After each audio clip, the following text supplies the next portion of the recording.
siang, Pak. Boleh doorstop sebentar?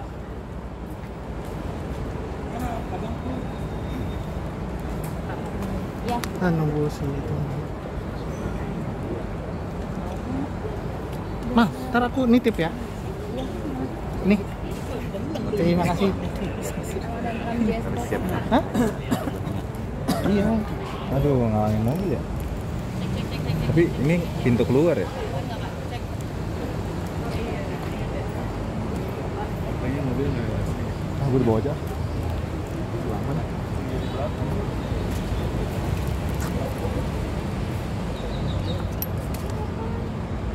Terus sini lah ya. Sini Pak. Agak sini sini ya. Jangan terlalu sini. Lo ituin enggak? Suruh sini. Sini terus kasih TV juga. Iya Pak, siap Pak. Aman Pak.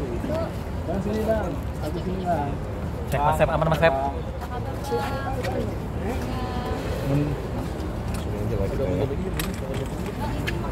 Kamera ya? Baik. Ini Bang. Bentar Bang. Baik, Assalamualaikum warahmatullahi wabarakatuh. Rabbi shrah li sadri wa yassir li amri wahlul 'uqdatam min lisani yafqahu qawli. La ilaha illa anta subhanaka inni kuntu minadh dhalimin. Selamat siang teman-teman semua, terima kasih sudah berkenan datang.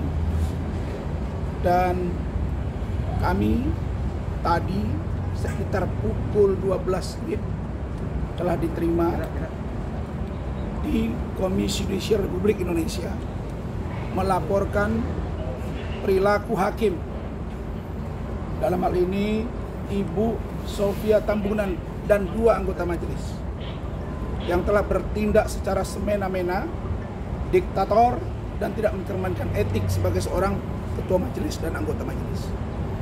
Karena itu teman-teman semua, kalian sudah tahu beritanya bahwa sejak sidang dimulai 3 kali sidang sebelumnya, sebelum tanggal 6 Februari kemarin, di awal tim hukum saya sudah ditegur keras hanya gara-gara tolong menyampaikan pernyataan kepada saya sebagai terdakwa bahwa saya jangan terlalu menekan.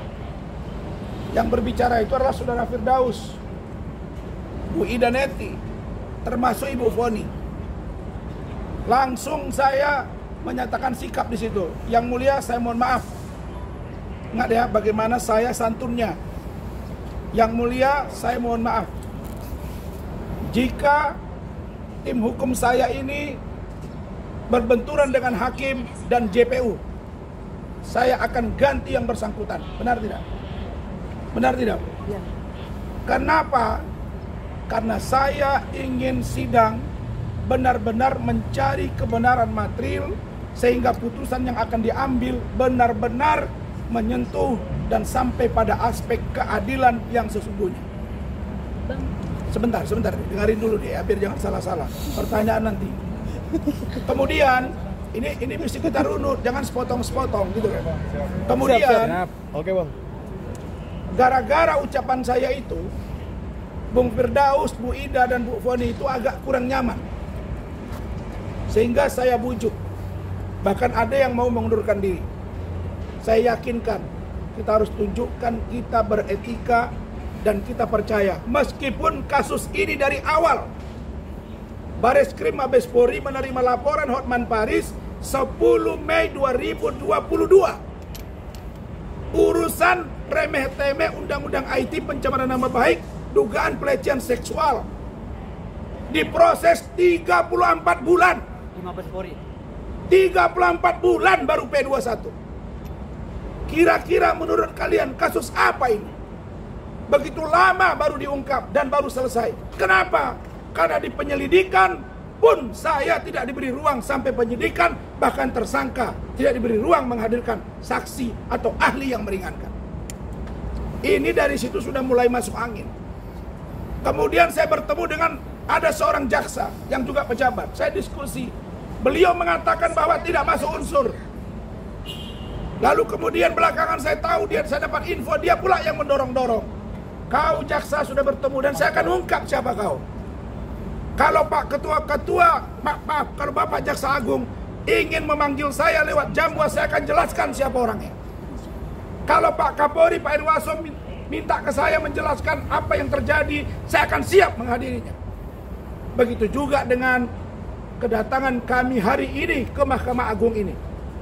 Saya baru baca siaran pers bahwa katanya disuruh agar Ketua PN melaporkan kami contempt of court kepada aparat penegak hukum, melaporkan kepada organisasi. Apakah kalian tidak malu, wahai penegak hukum? Mahkamah Agung adalah lembaga tertinggi penegakan hukum. Apakah Bapak Ibu tidak malu melihat hakim zarab 1 triliun petinggi Mahkamah Agung? Apakah kalian tidak malu melihat putusan Ronald Tanur yang ternyata di OTT oleh kejaksaan? Kalian masih semangat kebersamaan ikatan hakim, tapi kelakuan kalian bobrok, dan bobrok. Kalau ini kalian suruh tangkap saya, jangan salahkan ini. Saya tangkap dan saya siap mati untuk perbaikan hukum Indonesia. Saya tidak main-main. Kenapa ini saya lakukan? Adalah karena sebuah tindakan yang barbar. Di awal ketua majelis sudah sangat diktator. Dia tidak menunjukkan sebagai seorang moderator. Ini urusan remeh-temeh. Ini urusan pelecehan yang dalam tanda kutip antara orang dewasa. Dugaan pencemaran nama baik. Tidak ada video porno di situ. 3 kali terbuka. Kenapa sekarang tertutup? Ada apa dengan Hotman Paris? Kalau Hotman Paris orang hebat, nggak boleh disentuh hukum, sudah tangkap, masukkan saya. Selesai persoalan. Hakim belum periksa kami, sudah ada siaran pers. Kalau itu benar, saya akan turun.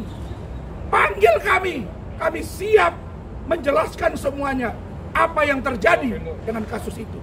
Jadi kami datang ke sini menyampaikan keberatan kami, minta hakim bertindak dan agar institusi Mahkamah Agung, malu kita, malu. Mahkamah Agung bukan bersih sekarang, banyak orang kotor, jaksa juga, hakim juga, polisi juga, pengacara juga. Mari kita sama-sama berbenah. Apa Anda pikir Anda makan dari uang negara terus Anda suka-suka? Siaran pers apa itu?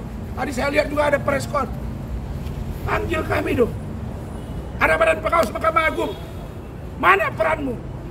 Jangan biarkan kasus ini. Tidak apa-apa, saya akan hadapi. Maaf, agak panjang, silakan. Bang, ini penegasan hari ini datang ke Mahkamah Agung untuk apa dan apa Kami meminta agar Mahkamah Agung memerintahkan Ketua Pengadilan Tinggi dan Pengadilan Negeri Jakarta Utara untuk mengganti hakim yang bersangkutan. Pertanyaannya, bolehkah diganti? Boleh. Kalau hakimnya tidak netral, tidak profesional. Jangan dilihat kami sepotong-sepotong. Itu akumulasi sudah 3 sidang sebelumnya. Kami berontak secara konstitusional. Kalau saya dibilang contempt of court dan Firdaus, bagaimana dengan Nikita Mirzadi yang mendorong Mike sampai jatuh dan melempar kertas di muka persidangan? Apa maksudnya? Ada jaksa juga. Kalau itu contempt of court dihukum. Bagaimana dengan hakim yang melompat, dengan terdakwa yang melompat ke meja ketua majelis mau menangkap karena kecewa dia di Banyuwangi? Apa tidak cukup itu jadi pembelajaran? Kok Anda masih merasa hakim-hakim punya solidaritas? Harusnya panggil kami, koreksi. Permintaan kami sangat sederhana, terbuka untuk umum dan live oleh media. Itu saja. Di mana logikanya? Orang yang terdakwa minta terbuka, selalunya orang yang korban minta terbuka. Ini tidak kebalik. Terus hakim sekarang atas nama dia berkuasa bilang kami dilaporkan, bawa, ya udah. Kalau memang begini hukum, udah. Pak Prabowo sudah mengatakan, nih, saya putar ya, mana handphonenya? Hakim bisa dibeli. Gunakan akal sehat. Salahkah kami kalau kami curiga dari awal ini hakim nggak benar? Ada hakim yang kami pukul? Tidak ada. Firdaus naik ke meja. Tapi sayang, seribu sayang para lawyer pimpinan OA, terutama Kongres Advokat Indonesia Siti Jamaliah, hobi sekali mencopot, memberhentikan, memecat anak buahnya tanpa disidang etik. Dan Bang Oto Hasibuan bilang, kalau ada lawyer yang mengadu melalui media sosial, itulah pelanggaran etik. Hotman bicara itu. Dan Hotman itu sudah dipecat oleh Pradi Bang Oto. Sekarang dia di DPN, Dewan Pengacara Nasional. Dan apalagi kami ini bergerak untuk membela kepentingan klien. Tapi saya sampai di meja persidangan. Salah kami melakukan protes. Tidak boleh. Kalau mereka malaikat, oke. Tapi mereka juga kotor. Kalau itu mari kita sama-sama awasi. Itu saja. Cukup ya kami. Oke, Bang. Masuk, Bang.